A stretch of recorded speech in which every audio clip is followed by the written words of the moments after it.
Also here on behalf of a company I recently started called Your Mackenzie Friend. It's an organization that helps people to empower themselves to succeed in family law without the costs and associated issues of working with lawyers or the system and the agents of it. Okay. First off, thank you for watching the movie and coming out to hear us talk today. My name is Catherine, and I originally started with a Facebook page called Fathers' Rights Alberta, and I'm associated actually across the whole country with them now. We have Facebook for each province, and basically we offer as much information and support to men who are going through family court. I'm also associated with Cafe Today, so I came today to speak to you lovely people, and okay. And yeah, that's why I'm here.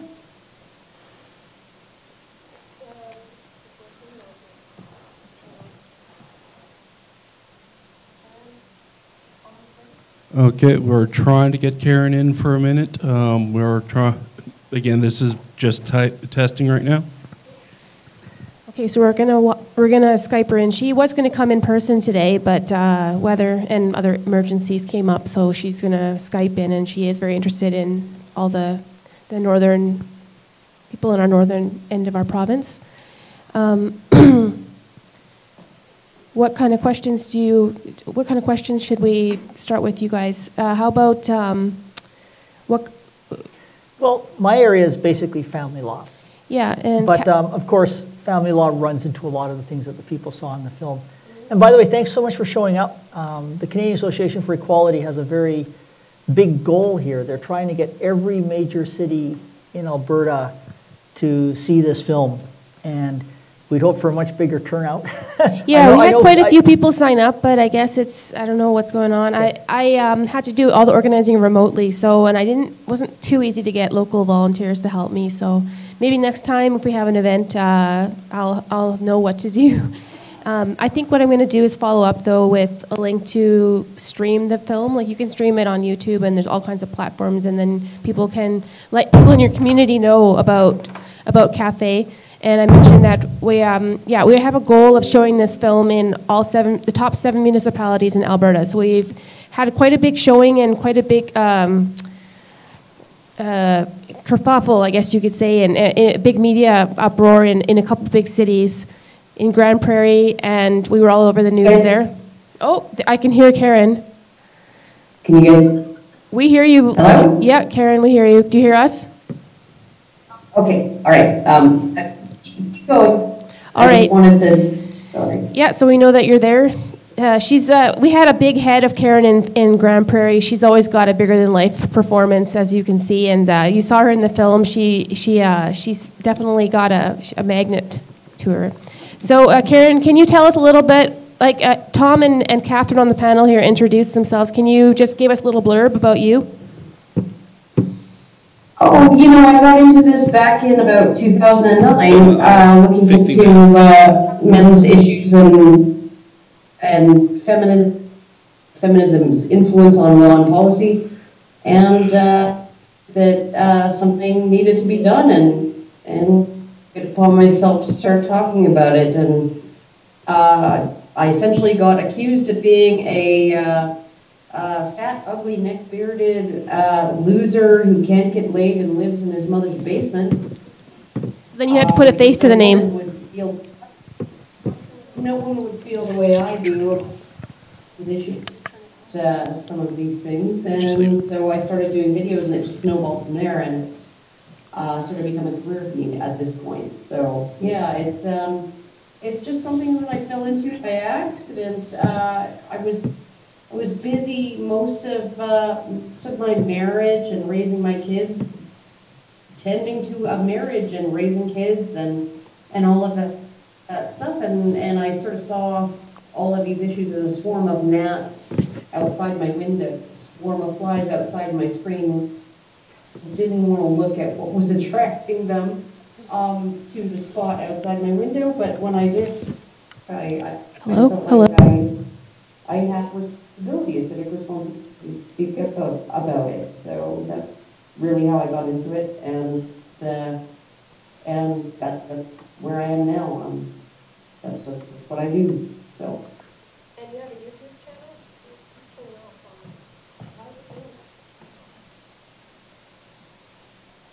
Hello? Okay, maybe I don't need this. Can you guys talk? Yep. Can you ask Karen about her YouTube channel?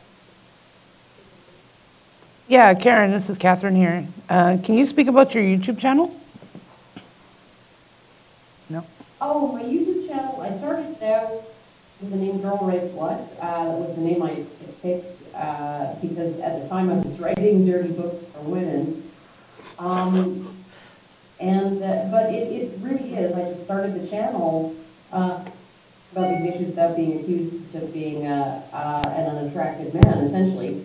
And it really, like, I talk about evolutionary psychology. I talk about sort of the inherent differences between men and women in terms of personality and preference and all of those things. And I talk about Keep on pressing the button. How certain ideologies have exploited our instinctive predispositions in order to, I guess, manipulate us into thinking that women are the primary or sole victims in every single circumstance, on every single issue, and that men are sort of a monolithic perpetrator class of people, of oppressors, really. Okay, that's what my YouTube channel is about deconstructing that narrative. Does anybody in the audience have something to say or have any thoughts about the movie or a question for Karen? Something? Anybody? No response? Did you want to say something? Kind of look like you do. Okay. Feel free to say whatever you want with the mic. That's what we're here for. I'll try to say it. Hi, Karen. My name is also Karen. It's a good name. Okay. To hold it close to you. Closer? Yep. Okay. I guess, yeah, a lot of this stuff was news to me. I've always considered myself a feminist until it seems fairly recently, where it just seems to be, I mean, I guess looking at this, it's always been like the idea that men are evil and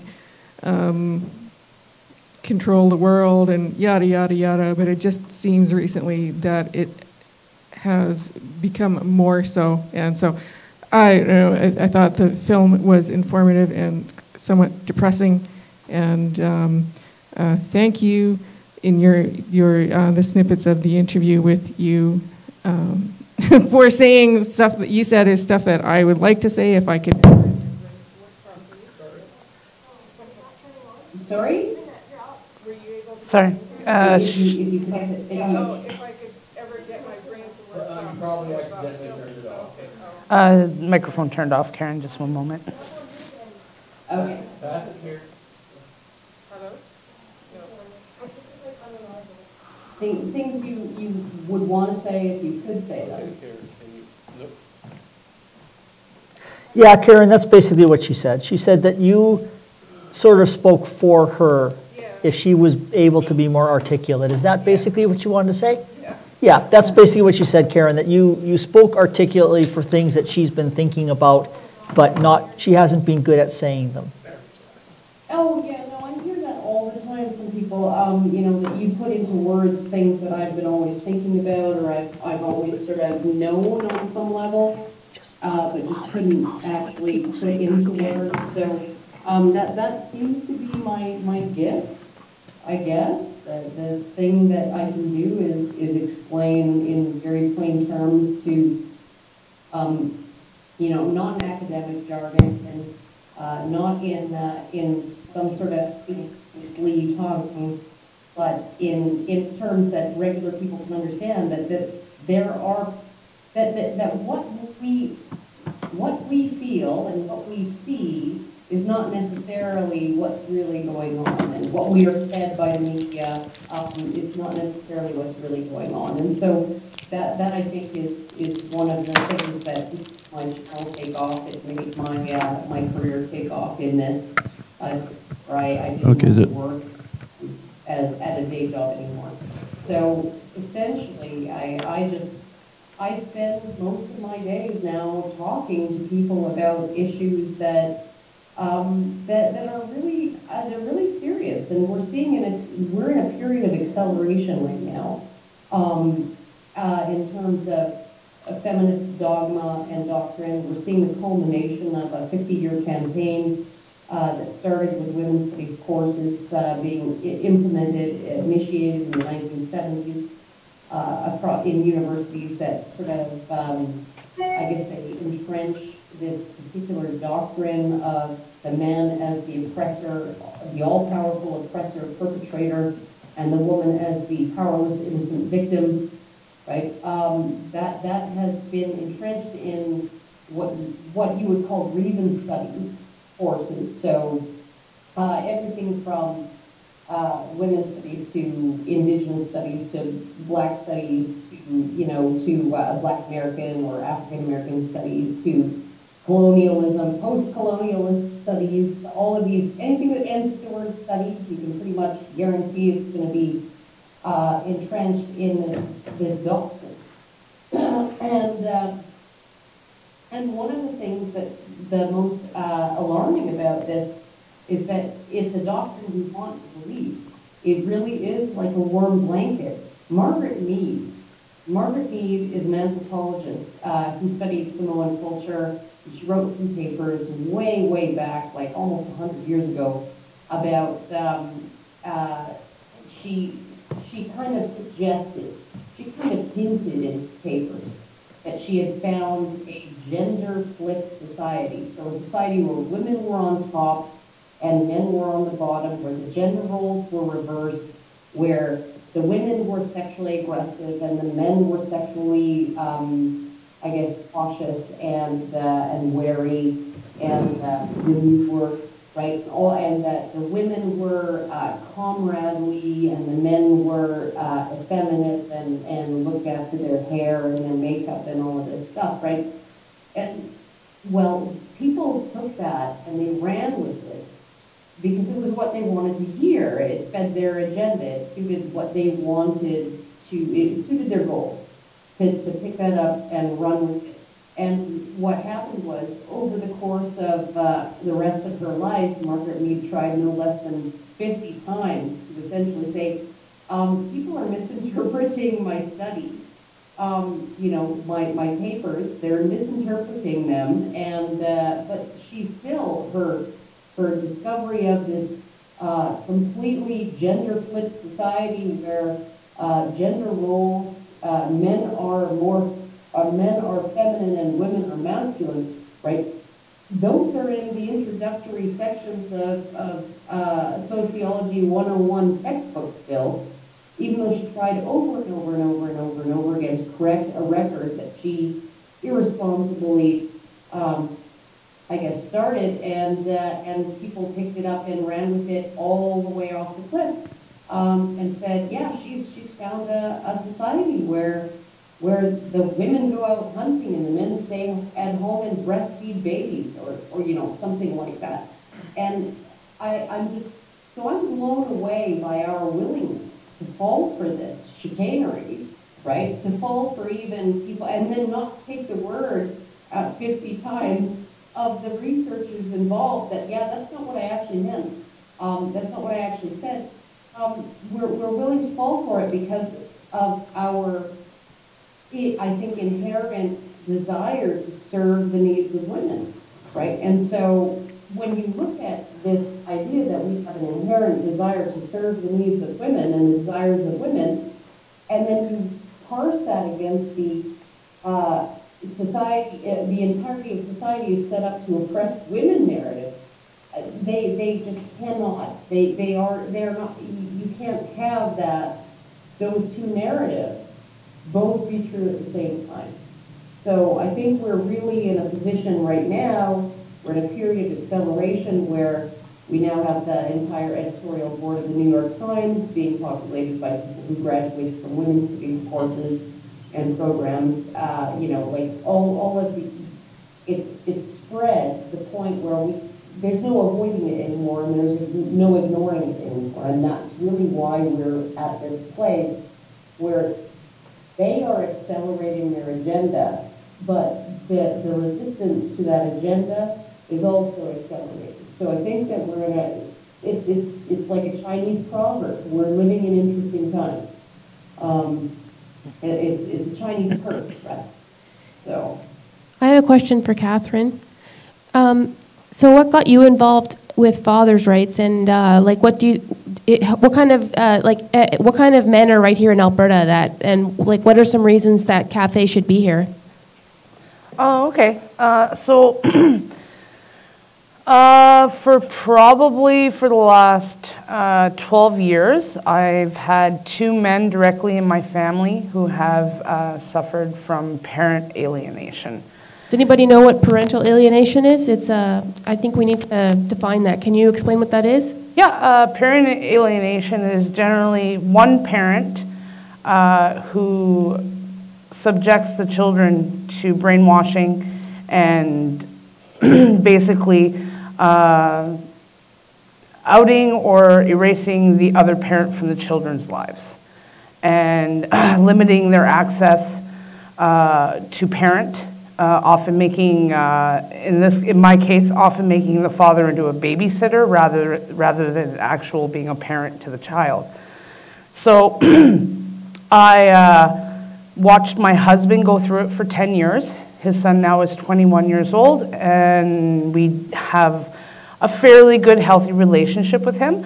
And the other one is my brother, who's been going through a separation/divorce for the last 6 years with 4 days a month with his own children, and as of recently, 0 access.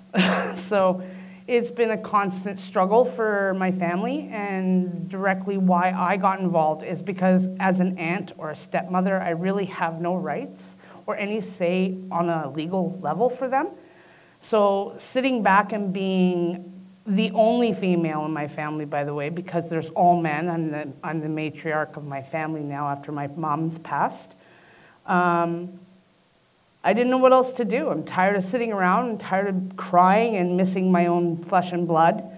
So I got directly involved with both these associations. For one, to give myself some peace of mind, knowing that there are other women, aunts, grandmothers, stepmothers, who are all going through the same situation as I am.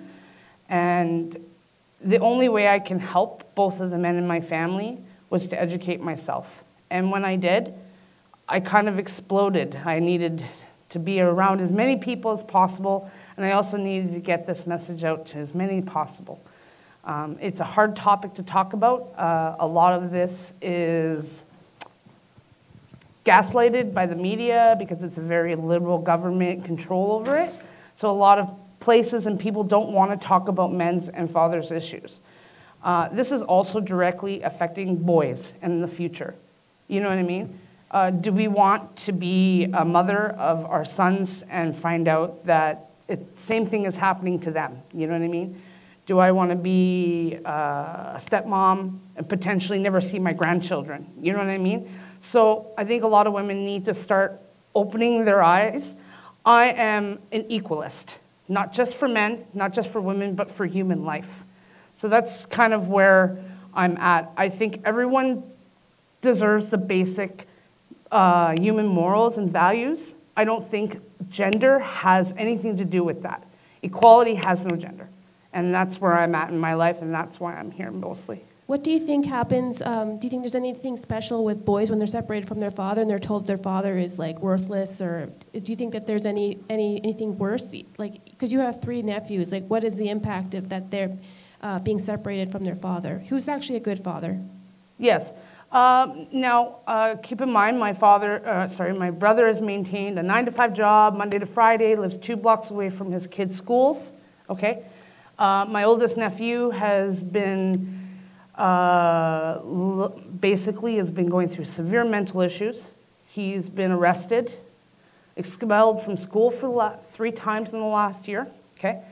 He's also attempted to call Columbine High School and give a threatening school shooting, okay? And now my nephew is 13 years old and being investigated by the RCMP. The youngest one, he defecated his pants till he was 10 years old, okay? He's severely depressed. He has it's called dysfunctional emotional expression, so he has no way of expressing himself properly. And we have zero access to helping them. We don't know if she's actually getting the proper help for these children. My oldest nephew is obviously having a huge outcry for help. And we're basically, the father's side of the family is being blamed for his actions, even though we've had almost little access for the last 7 years. So that sounds familiar. Yeah. We have a question from the audience that Matt's going to read out. We actually have one question coming in from our live stream. Now, this is for Karen. After all this time has passed since the TRP release, is there anything that you wished you would have added or included in your portion of the interview? So would you have added anything to the red pill that you said in the red pill? Yes. Oh, yes, absolutely. One of the things that I did not discover, I mean, and I'm on it. I'm on this topic, right? This topic of disadvantage for boys and men in all cultures. This is what I do every day. I read on this stuff every single day. And yet, at the time that I gave that interview back in 2014, I did not know that Boko Haram had actually kidnapped over 10,000 boys by the time that they kidnapped those 200 and some girls.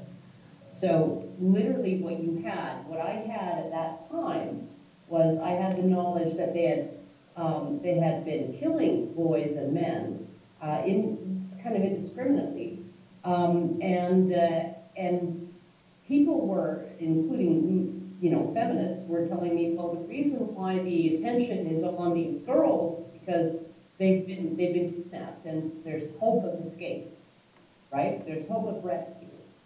And I didn't know at the time, despite the fact that I was actively investigating all of this stuff, right? This is how little the media was covering this, right? That at that point, there have been more than 10,000 boys kidnapped from schools and villages by Boko Haram and forced into child slavery, into becoming child soldiers, into becoming child sex slaves, all of those things, right? And it's only been in the last year or two that some of these boys are being emancipated, being rescued, or escaping and turning themselves in, giving themselves up. And the Nigerian government is essentially saying, what the hell are we supposed to do with all these boys, because we don't have the money to rehabilitate them. So should we just put them in prison or should we execute them, right? So essentially, these boys are still not being seen fully as victims, right? They're being seen as problems, potential problems that need to be fulfilled. And so that is something that I would have added to my statements regarding, in that interview with Cassie J. I mean, that interview was like 2.5 hours long, right? So, I mean, there was a lot of stuff that I said that didn't make it into the film. But that was something that I did not know at the time, that I learned afterwards. And it just absolutely makes me kind of sick thinking that, there were people who were defending the uproar and the sort of international outrage over the girls being kidnapped, because, well, of course there's going to be an outrage and an uproar and all kinds of offers for help because these girls are still alive and they can still be rescued, when there were, at that time, 10,000 boys who had been kidnapped and who were in the same position and nobody gave a shit. So. I have a question for Tom. Tom, From where? From where? From the audience or online? Question that I want to ask you. Oh, okay. that Can I I want. get a question of the audiences first, though, Monique? I don't think there is. Is there any more questions from the audience? You got one? Okay. I have lots of time to talk to Monique in the car on the way home, so I can answer all her questions then. Kind of feel like I'm being femsplained to, hey? It's like all the women are talking. I'm the one guy on the panel. Like, I'm not saying a thing. Actually, first thing, I just want to say thank you all for doing this and putting yourselves in a position to be judged. So thank you for being vulnerable with that. Not that I'm judging, just... Well, no, but why would we get judged to come and talk about equal rights? I'm curious why this even pops into your head. Actually, that actually goes exactly to my question is, and this isn't for anyone in particular, but something I've seen in any topic that people talk about, the question is, how big of an issue do you guys see when people say you fighting for your rights takes away from my rights with that fixed pie mentality, and where do you think that comes from? Oh, the conditioning is strong in you, isn't it? and myself too. You know, Casey J in the film, she said that when people talked about anything to do with men, she had an automatic and an instinctive response internally to say, well, what about women? And even after working, you know, I went through a really bad family law case, and I help people with family law constantly, and I hear the most horrendous stories you can imagine. And yet I still find I'm defaulting, well, what about the woman? You know, what about the girls? And it's conditioning. We've been conditioned for a long time. And I think there's a bit of hard wiring. If you listen to some of Karen in her early Girl Writes What video, she talks about the fact that in many ways men are conditioned to be giving, to take care of their families, to take care of their children. And in family law, you have to fight the very people that you're hardwired to do everything to take care of. And it's very unnatural to feel like that. And as a result, it's easy to be taken advantage of if the other side says, hey, you know, you don't want to fight, just give me everything. And then we don't have to have a fight.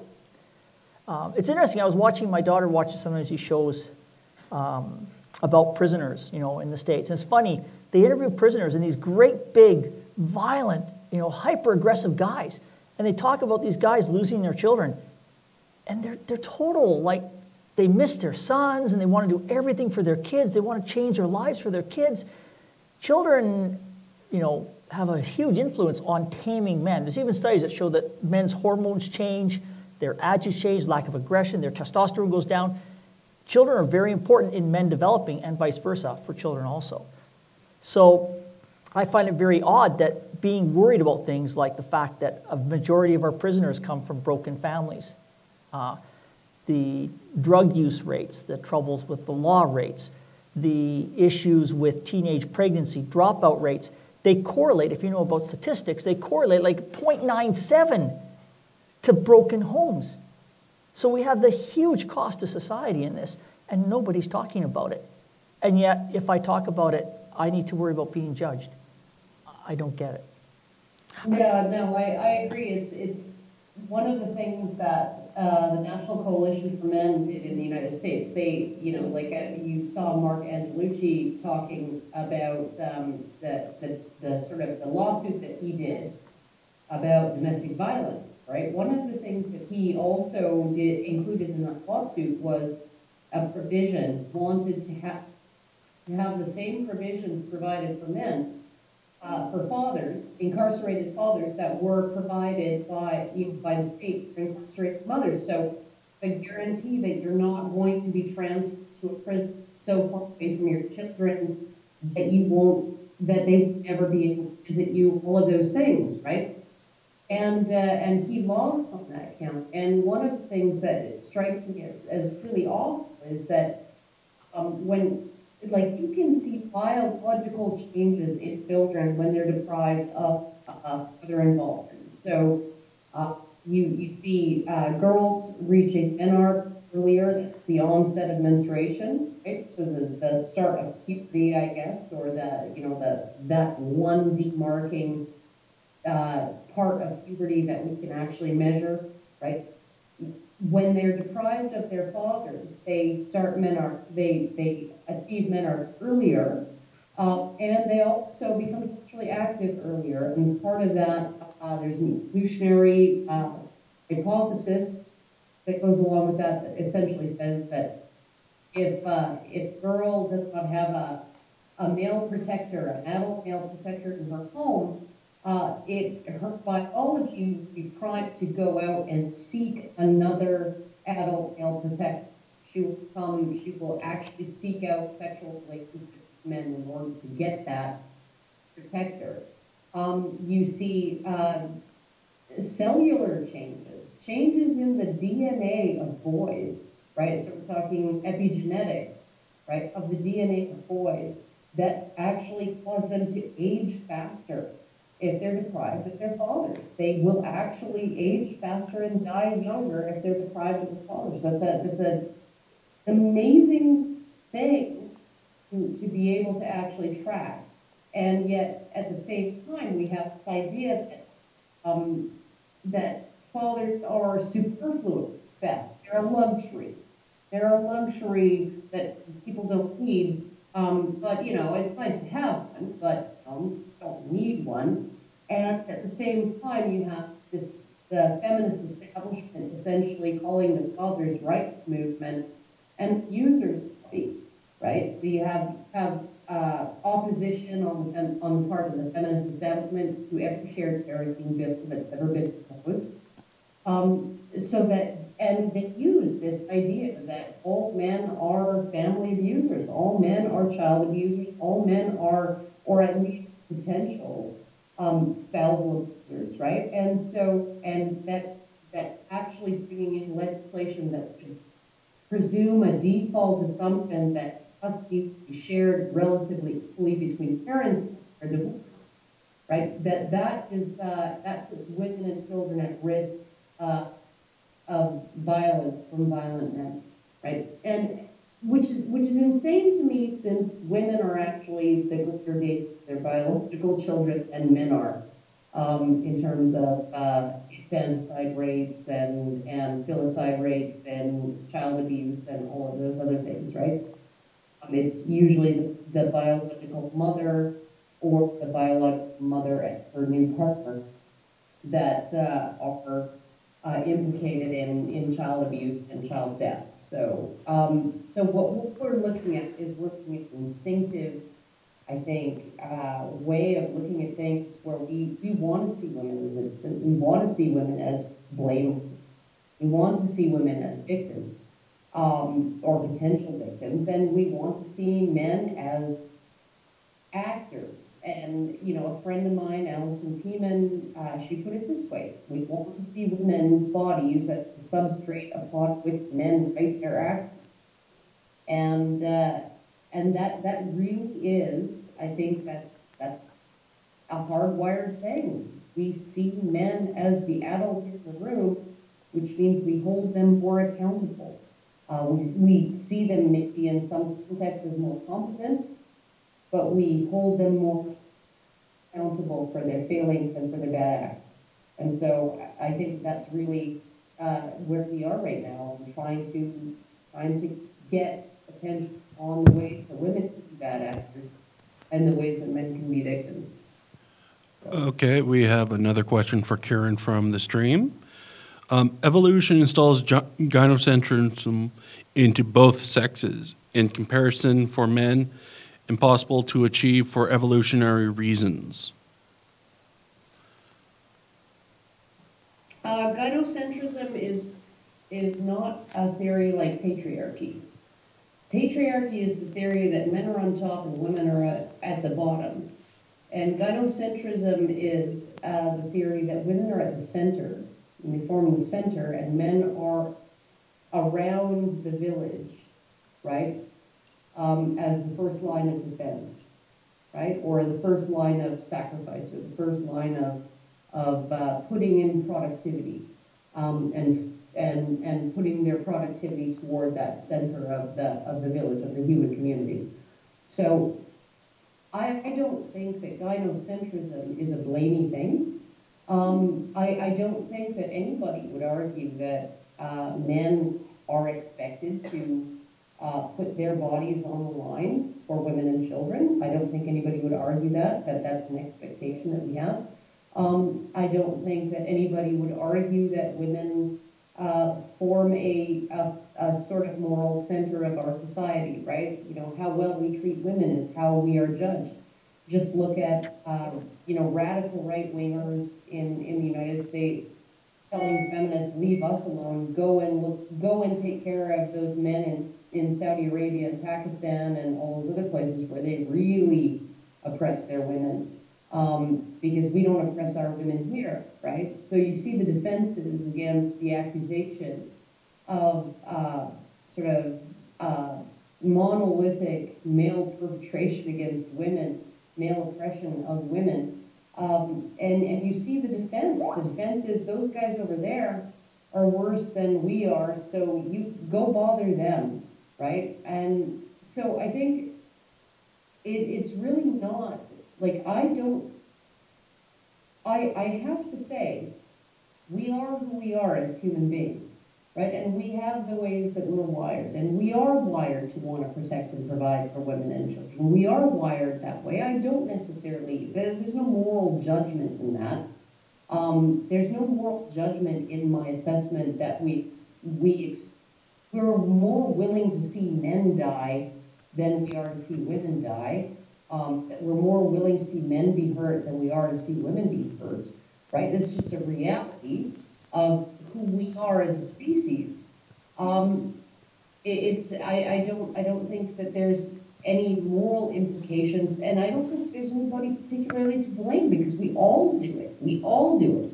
What I find that there is a moral, I guess, culpability. Where I find moral culpability is in the narrative, the people who are proposing this narrative, that men do not protect women, they victimize women. Men do not provide for women, they subordinate women. That men do not sacrifice for women, they sacrifice women, right? That this is what, it's the biggest freaking lie of our age, right? And most people, because of their inherent predispositions and the ways that they're hardwired, they are wired to believe that lie. I remember telling my father-in-law, he was a veteran, a Vietnam veteran, he was in the British SAS. He was one of the first people airdropped into Vietnam. He then moved to the New Zealand military. He sustained substantial brain injuries during his service and ended up being committed at age 62 to a mental institution where he kept on escaping because he was just that clever. And you know, but he had lost his mind. He had lost his mind. So this is a man who was going mad from age 40 onwards because of the damage he sustained in his service to his country. Right? And I was sitting talking to him one day saying, I don't understand how we can have something called the Violence Against Women Act in the United States, which essentially treats violence against women as some kind of special crime.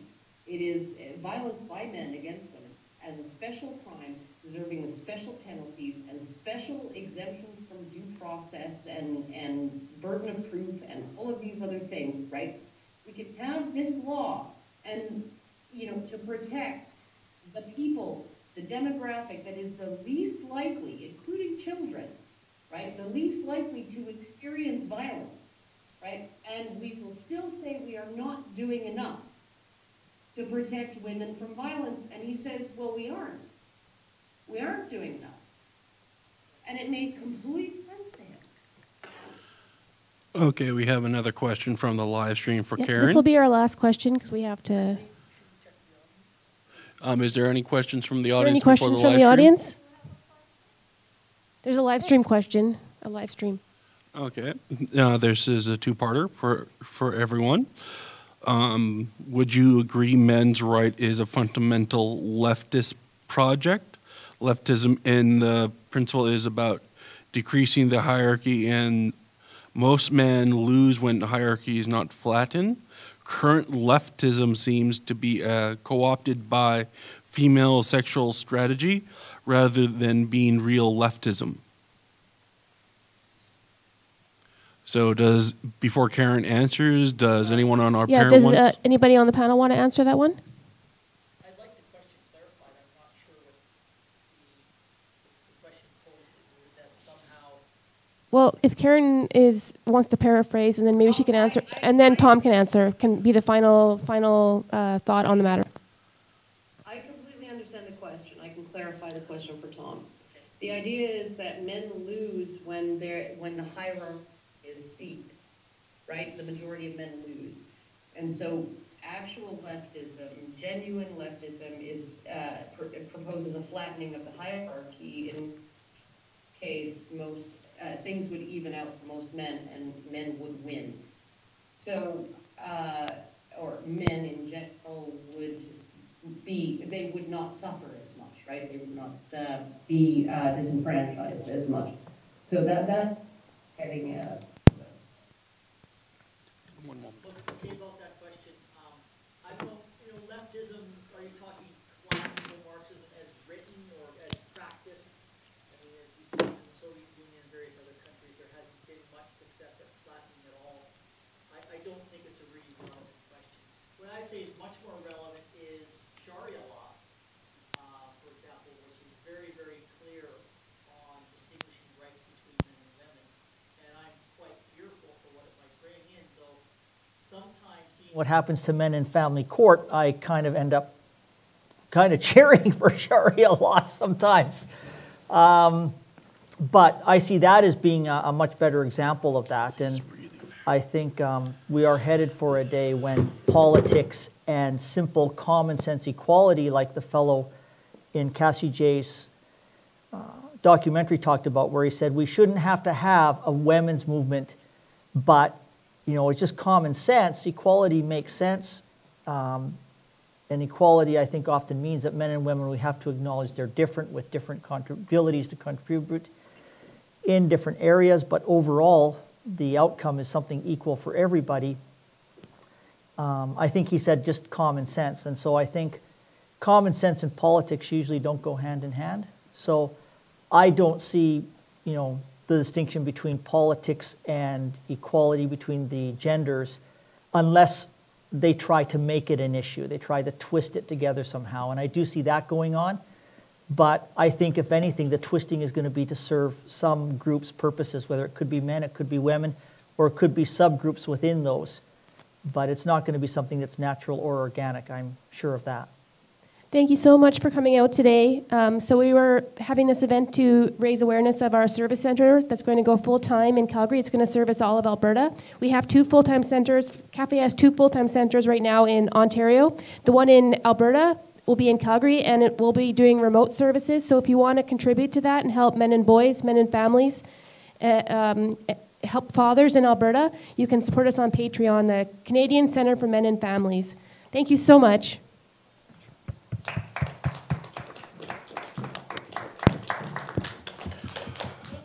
Does any of the panels have final comments before we leave? Well, thank you everybody for coming out. I hope you enjoyed the screening. It probably is interesting and shows you some different points of view. I'm happy to talk to you outside. And just to, question of the audience are done. We have to pack it up. I'm happy to talk to people outside. They allow us to run a little bit.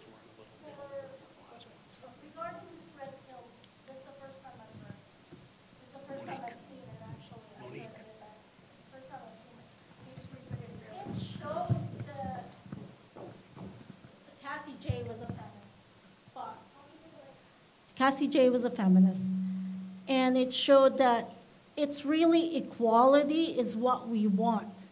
Has anyone, Elam, for example, reached out to the good feminism and said, this is what we really want. It's not between men and women. We want equality. Is there some way we can get together and talk about that? Or is that not even in the minds because we're so separated? Karen can answer that one. And that'll be the closing comment. Essentially, what we're looking at is we're looking at a situation where any advocacy advocacy, and this is just one of those knee-jerk reactions, any advocacy for men, you know, Warren Farrell, who was in the Red Pill, he began as a feminist. He was in tight with Gloria Steinem and the National Organization of Women. He was voted onto the board of directors two terms running of the New York chapter of the National Organization of Women.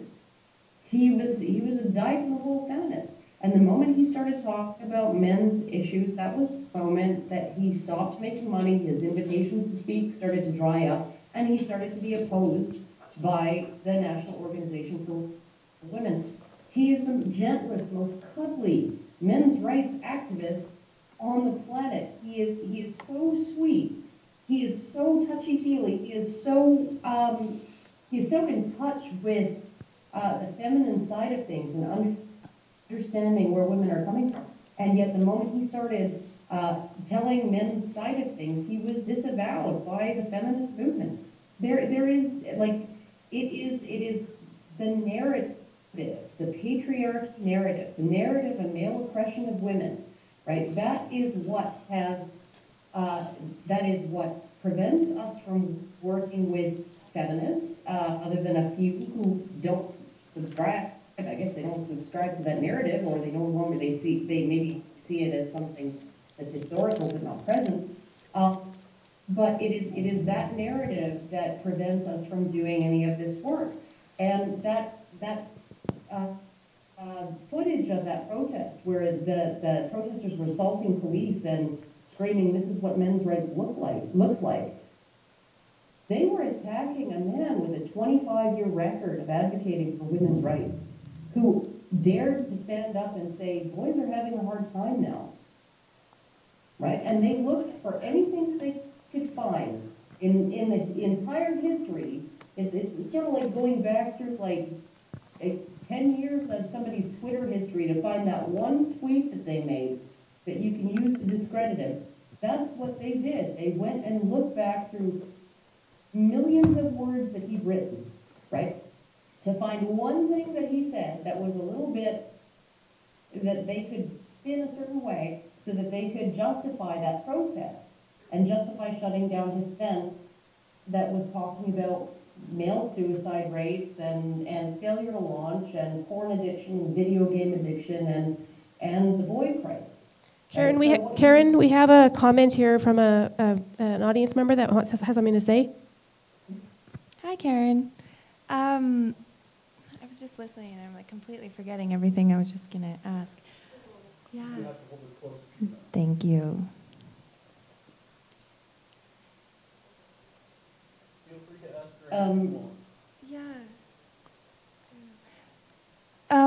Kind of back to what you said before, I'm struggling a little. Oh, this is what it was.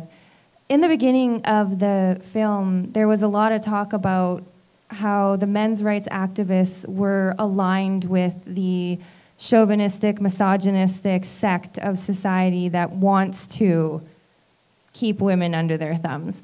And they touched on that a little bit, showing that, you know, they appeared to be aligned, but really that's not what the men's rights activists are about. But it's still... Yeah, it's fake news. Yeah, but I'm curious as to how that can still be perpetuated if it's not the case. Because are there not, like, is that a completely different group, period, from men's rights activists? Or have people who are involved with men's rights, do they do those things? Are they like those radicals that they say with the yellow vests right now are actually all neo-Nazism fighting for stuff that does, you know what I mean? Well, okay, here's the thing, right? I once 45-minute interview to a journalist called Emily Matcher. Anyway, so she was at the New Republic, which is a very left-wing magazine. And I gave a 5-minute interview with her, and she wanted to talk about the state of the conversation on sexual assault in America. And for the first 40 minutes of that interview, we talked about how men men and boys also suffer sexual violence. We talked about all kinds of things. We talked about erosion of due process in sexual assault cases. We talked about all of that stuff, right? And then about 5 minutes before, she asked me, okay, and what about false accusations? And I talked about a football player who was an immigrant. He came over when he was, I think, 6 or 7, parents from Nigeria, or maybe it was Tanzania, to States. His name is Praise Martin Ogwike, and he was falsely accused at his university of sexual assault. It was essentially a woman who she slept with lots of football. She essentially had told her friend, she texted her friend, if this guy doesn't have a relationship with me, that's it, I'm done, and I'm gonna accuse him of raping me. Because all of these other football players that she slept with, that she didn't get the outcome she wanted, right? She was just gonna make an example of this guy. And when you actually look at the interviews of him, afterwards, he was like, oh, like, yeah, I was exonerated. It took a long time. It was really stressful, and it was really awful to be accused in that way. But I don't want anything bad to happen to her. I don't want her to be charged with anything. I just think that forgiveness is the way to go, forgiveness and moving forward, and blah, blah, blah. And I used him as an example of, people who can be destroyed by people, careers, or whose lives can be destroyed by false accusation, but that also who don't take tact, right? Who essentially say forgiveness and moving on is the way to deal with things. Okay, and what my contribution to her article was half of a sentence from that portion of the interview that she spun to make the claim that men's rights activists are obsessed with rape accusations. Okay, we do have... It was a subject I didn't bring it up. She brought it up at the end of the interview, and she used it to spin it in a certain way. Yeah, no, like, you're not hearing the whole story about men's rights activists. You're not. You're hearing a particular spin. Okay, we do have another question from the stream. One more question. Okay. If I can still push a question, which he can, I'm curious what happens with what level of prominence men's issues will rise in the next 10, 20 years. Does she feel the overtone window really shifting presently? Now we'll ask our panelists first. Kat, what do you think for men's rights in the next 10, 20 years? I'll be honest with you, it's scary. I fear for my nephew's well-being, their ability to function with a woman or even have a proper relationship with a woman. I'm not confident even in my own stepson to get married or even seek to have his own family. So in the next 20 years, I'm praying. I'll be honest with you. Okay, what about you, Tom? The Overton window is expanding, no doubt. I think a lot of that is because we've been able to get our information beyond the mainstream media. And it's not just in men's rights, it's politically, it's in all kinds of areas. In terms of men's rights, though, I see it expanding, but that expansion, like a star expanding or exploding into a dense area, it's being restricted too. So the more it tries to expand, the more the force is trying to push it back down and put it in its place, so to speak, or exerting. So I don't know. I want to have hope. I have a son. I have a lot of people I care about. And I also think that the good of men, if men do well, I think women will also do better also. So I'm really hoping that we can get this issue into the realm of common sense soon. I see it expanding, but will the outcome be good? I'm not so sure. It's really ambiguous now. Okay, Karen, what about your opinion? Oh, we are indeed in a period of acceleration. You know, we have been able to give more pushback to the narrative, right? That sort of poisonous narrative that exists, that men and women are nations at war rather than fellow travelers and teammates through life. You know, which is really what I would like to see us get back to. We are fellow travelers and teammates through life. But we're able to give more pushback to that. But because of that, I think we're seeing a polarization and a radicalization of the other side of things, of people who want to promote that narrative that men and women are nations at war. And so we're really seeing a culmination of something that was set in motion. Well, it was originally set in motion in the Declaration of Sentiments in 1848, but you know, particularly with the birth of women's studies in universities in the 1970s, and it really is just sort of accelerating, and you know, the push forward, the sort of the feminist agenda that vilifies men, asks rhetorically, why can't we hate men in the Washington Post and you know, all of those things, that is being pushed back again. And so it's really, we are in a place, it really is like that Chinese purpose, right? May you live in interesting times. Well, we're here in interesting times. And, you know, I think for people that come out and actually talk about, you know, because like I talk about this stuff to like the cashier at the grocery store and the person sitting next to me on the plane and all of this stuff, right? And they are not, they're not ignorant of these issues. They all know some man in their lives, their brother or their cousin or their uncle who's been deprived of access to his children, you know, because of some kind of trumped up allegation or just bias in family court, right? You know, they all have some kind of story of a man, a boy that they know who's going through some difficulty. And they are accepted to be talking about these issues to them one-on-one. So essentially what we're seeing is, we're seeing an establishment that wants to silence all of this. We're seeing an establishment media, the cathedral media,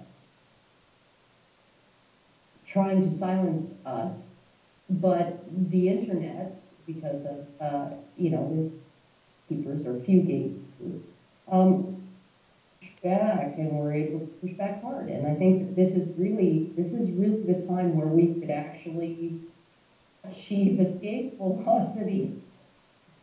That would be great. Okay, we do have our donation box outside. We appreciate any help that you can give our Canadian Association for Equality. There's also pamphlets for the Equitable Child Maintenance and Access Society. If you need help with family law, just give Tom a call. He's great. I've seen him great results. We have pamphlets for that, and they have it's a nonprofit, and they have drop-in services, or they can also help you remotely with family law. If you're struggling, please do give them a call. They are wonderful. And we've also got pamphlets for our Canadian Centre for Men and Families, and we also have pamphlets for Canadian Association for Equality and some of our philosophy. So if you want to stop by there on the way out, we really appreciate it. There's lots of pamphlets. Pardon me? There's lots of pamphlets. There's tons of pamphlets, yeah. All kinds of information. Thank you so much. And for our live stream members, everything that Monique had just said, it can be found below the low bar. Thank you for attending our live stream. Thank you. Thanks.